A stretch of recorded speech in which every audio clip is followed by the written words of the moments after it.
Welcome to the Rim Break Rodeo. We hope this video helps.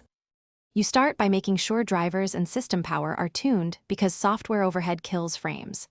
Update your GPU driver, switch Windows to high performance, and quit overlay apps like Discord and browsers. Then open Valorant. Choose full screen, lower resolution if needed, and set FPS cap to either 0 or your monitor refresh for smoothness. Once done, disable VSync and limit background tasks. This reduces input lag and frees CPU threads so the client can render at maximum speed. Now go deeper into GPU and OS tuning so the client stays fast under load. In the GPU control panel, select Maximum Performance, Low Latency mode, and prefer Single Display Performance if available. Override application settings where helpful.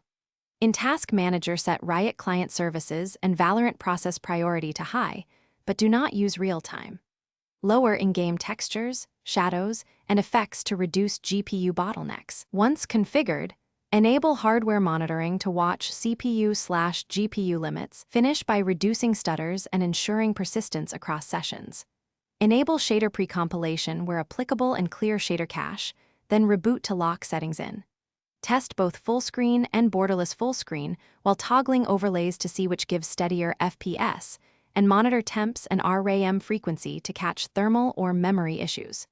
If the client still stutters, reinstall the Riot client, verify game files, and one key troubleshooting tip. If frame drops coincide with CPU spikes, disable cores parking or check for background scheduled scans as the likely culprit.